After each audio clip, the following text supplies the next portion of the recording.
welcome back. I'm Tyler. Today on Wood Nerds, I'm going to show you how to build the bench that you saw in the intro video. Now, you may not be looking to build the exact bench that I built here, but there's a lot of information in here that might help you with a different type of build, maybe like a table or a chair or something like that. Either way, I hope you learned something from this video as I did from this project. It's time to put your pants on. Let's get to work. Went down to Hardwoods in Phoenix and picked up some hard maple. I'll have some illustrations here of what my shopping cart looked like and to help you decide when you go shopping for yours. Here are the illustrations. Feel free to screenshot these and save them for later use. First cuts on this bad boy are going to be a little long and a little wide. That way I can fine tune after the wood has had an opportunity to acclimate. But having a little cut plan laid out on your wood is quite helpful. Not only am I accounting for the extra wood that I'm going to dimension further, but also my cut lines, so I know that I have enough material here for my pieces. Built a super simple planing and jointing jig here. Basically just a big sheet of MDF.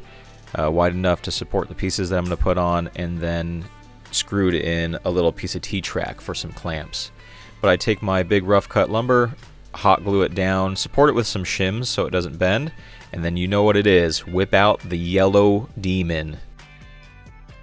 I installed a cool little Wixie measurement device on here. I forget what it's called. I'll link that in the description. Dude, if you don't have one, install it. It's super cheap.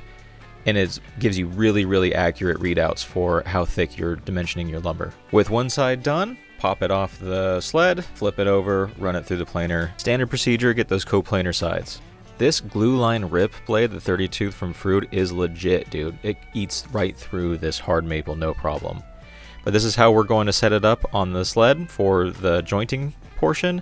Hang just a smidge off, and then run it through. As long as the blade contacts every portion of that, you've got a perfectly flat square edge. Flip it over, do the same thing. No sled needed. Oh!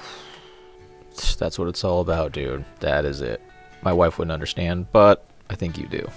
Neat thing about this sled is you can do multiple boards. So as long as they just hang off a little bit on one side, and you can get that straight cut, no problem. Afterwards, I'm running the rest of these through, just again a little wide. That way, I'm going to sticker these all and let them sit for about a week.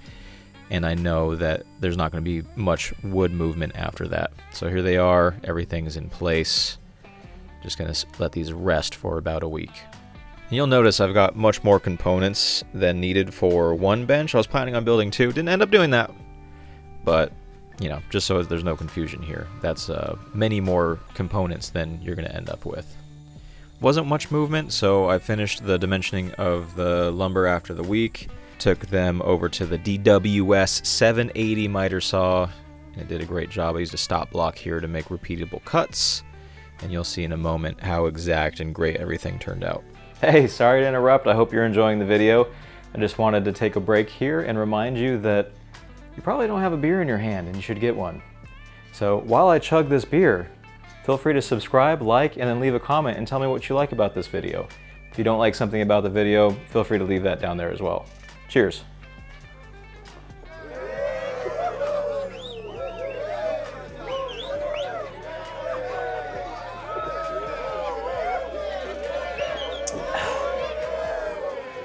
Oh. Thank you. On screen, you'll notice illustrations and measurements. Feel free to take screenshots of those. I'm trying to give you guys as much info as possible when it comes to building this bench. Let me know if that's helpful or not. The seat is going to sit over here for a little while. Let's start on the legs, aprons, stretchers, that stuff. And if you don't have one of these little measurement saver rulers, dude, these are sick. I've been using this for over a year now. They're badass. I'm going to link these in the description. Buy them. They're really cheap and they're super helpful, especially if you're doing things like this, like dowel, joinery, or really anything that you're going to repeat the action. This literally becomes copy-paste measurement device, which is really sick. Here I'm just kind of demonstrating how I use them to lay out dowels. I'm actually going to be using the dreaded and very wildly hated domino from Festool. I bought this to start doing like cool mortise and floating tenon joinery, and it's so sick. I know it's hated by the masses because of how expensive it is, but it really makes joinery super easy and repeatable. But for those of you doing dowels, I have on screen all the information you need with all the measurements, so please don't let the domino thing discourage you from building this bench. The bench is badass, and this info will help you out quite a bit, I hope. Let me know. As I wrap up the last few mortises here for joining the legs, I just kind of wanted to show, what it really looks like. This is what my setup is, but we're going to be joining the legs in two different spots. We have an apron up at the top, and then a side stretcher down at the bottom. I'm doing the side stretchers here, and you can see them in place. Good idea to do dry fits as you go along building things. So here's my setup for joining the side stretchers to the main stretcher, the main center stretcher. And this is just a test for me. I'm going to be doing the mortises. Again, if you're doing dowels, it's very similar, just a little bit more manual, but it's going to fit just like this. So I'm doing the mortises, I have them in place, and then the mortises over on the main center stretcher as well. Before rounding any edges and making things pretty, I'm going to cut out a dado here for my Z-clips. This is what's going to hold the aprons to the seat. Just be mindful of mortises or the dowel holes that you have when you go to set up your dado. You don't have to use a router like I am. You could do this on your table saw as well, no problem. Just make sure that you don't cut into your hole, the negative space there. You'll be pretty pissed off. So what I'm basically showing here is the layout on what side and where I'm going to be starting my dados. So these are going to be stopped dados, which means it enters in more towards the center, and then I move out towards the sides, and it doesn't go all the way through from one edge to the other to protect those mortises. See, right here. And so it helps to have stops on your fence like I do for my router. You could do this on a table saw. It's a little bit more scary to me, so that's why I chose the router method. But yeah, on both sets of those, they just stop prior to reaching the edge. I'm going to be applying a heavy-duty half-inch roundover to my legs. This is what gives them, in my opinion, the real appealing look. And there's a little procedure here, so I have test cuts as well. So I made duplicates of all of my legs so that I could test these out. And I ran them through. It looks really good. It's actually a little bit short on the top. You'll see I want the profile to stop a little bit lower than it did. So we're going to do this again. That was really, again, a test to see where it ended up and how to measure it up against my fence.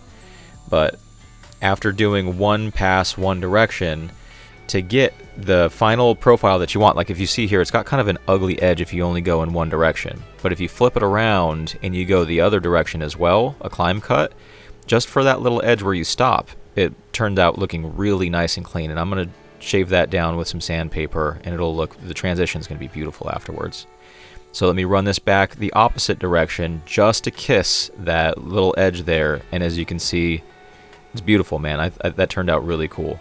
Really excited with this. That half-inch roundover is really nice. I did this to all four of the legs, and to flow the design out to the rest of the piece, I also did this to the center stretcher. The only difference is, instead of doing it only on one side, I matched that profile to both ends of the center stretcher. Now I'm picking what sides I want to use for the bench seat. This one had a little bit of spalting and some chatoyance, and I kind of liked that. So I chose those sides to show off. I'm using the domino again, mainly for alignment purposes. But it's cool, so you can widen one of these slots more than the other, and it kind of helps you when you go to align it, give you a little bit of wiggle room. But time for the glue up. These Jorgensen clamps are on sale usually on Black Fridays at Lowe's. Go get some, dude. They are sweet. They work out great. Scrape off the glue and clean it up, and now it's time for another dry fit to make sure everything looks good, and it does. I was contemplating putting a center apron, or I don't know what you want to call this, in the center of the aprons here to add additional support. Probably should with the length of the piece. I ended up not doing that, mostly out of laziness, but it was real rigid with the center stretcher and everything in there, so I decided not to. Back to the seat, I'm going to be trimming this using my track saw.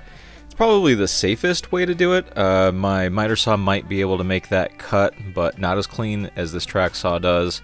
If you don't have a track saw, you could use a circular saw and a guide, of course. A miter saw might do it for you. Whatever's safe, go with a safe bet. My next move here is going to be adding a chamfer on the underside of the seat. I drew a line all the way around, set my saw blade up, you saw the measurement there, and ran it through on both sides. For the short edges, it's not safe to run in that orientation through the table saw, so I ended up using my track saw for this. It was set at a 20-degree angle on the saw, which seemed to give me the same results. And everything worked out okay for me using the track saw, but I'm not sure this is the best route to take for this. I'd like to see a router bit do this instead. I think it would be just much easier to get a real clean, consistent edge that way, and I think it would be safer as well. Speak of the devil, I'm going to do an 1/8 inch round over using the router to break that edge. Look at the way that I do this. I approach a corner, I skip the corner, and then I do a climb cut coming back towards the corner, and then I finish everything off. So the reason you do that is the climb cut compresses the fibers rather than try and chip them out. So if you're having trouble with your router approaching corners like that and you get a lot of chip out, it's because the direction the bit is spinning pulls the fibers away from the piece. Sanded up to 300 grit, and in between each grit I used a damp rag to raise the fibers. I've had about 5 rigid random orbital sanders. They all rock and create pigtails and suck. Don't buy one. To make sure the round over flows from the side stretcher to the center stretcher, make sure and dry assemble and then execute your round over. This way that pattern flows between the two and you don't have like a weird break in them. After rounding over the connection pieces there, you're going to want to take this over to your router and finish the job. We need to remove those little bits on the edges as you saw. So I'll do that to both of the side stretchers. And here's a little view of what it looks like when it's done. Again, the front, the top, and the bottom completely rounded over. You flip it over to where it connects to the center stretcher, and you can see it's got this harsh edge, but that's because that's where the center stretcher attaches to it. For the aprons, don't round over the sides that meet the seat, just the sides opposite of that, and this is the same for the short and long aprons. I also rounded over the flat spots on the legs. And then here's another demonstration using the long aprons. Do not round over the sides that touch the seat, just the sides opposite. So there should only be 2, the front and the back of the sides opposite the seat. Here are the legs laid out. I'm going through the sanding process here. Everything goes up to 320 grit. I filled a knot hole with some Starbond CA glue, some of the darker, I think it's like dark brown. And it filled really nice. That knot hole looks pretty cool actually. It's a cool little feature of the bench at the end. I'm really happy with that. Do not assemble how I'm assembling here. Assemble the legs, the side stretchers, and short aprons first. Then once that's dry, then assemble the leg assemblies with the long aprons and center stretcher. I don't know what I was thinking. The glue dried too fast, it was a mess. During glue up, I had a couple of oopsies. Let me show you how to fix it though. Just take a damp rag and an iron. The steam causes the wood to swell and fills in your divot. So it basically fixes that. You will need to sand afterwards. It's going to cause your fibers to raise there. But dude, check this out. Didn't really have to do anything. No wood filler or anything. It looks great. I continue to find awesome ways to use these little measurement savers. So I'm just using this to make sure that everything's nice and centered front to back and left to right for the base to the seat. And then I'm going to go through and I'm going to drill holes for all of my Z-clips and attach the base to the seat here. Once this is done, we're going to be talking about finish. I used tung oil and citrus oil, 50-50 mix. I have the products that I used right here, linked in the description. I use them on a scrap piece, and there's nothing like an oil finish on a really well sanded piece of wood. I'll tell you that. You could feel the wood, the oil. It's completely different than like poly or something like that. I really highly recommend you try that. This may not be the project for you. You will have to reapply it over time, but man, it's so nice to put your hands on a piece of wood that has oil on it. Excuse me, don't report me for saying that. It just really, it's amazing. So you apply, let it soak in a little bit, and then wipe off any leftover. And I did this 3 times. A little bit out of order, but afterwards I marked and drilled holes for little feet, and that's it. Project done.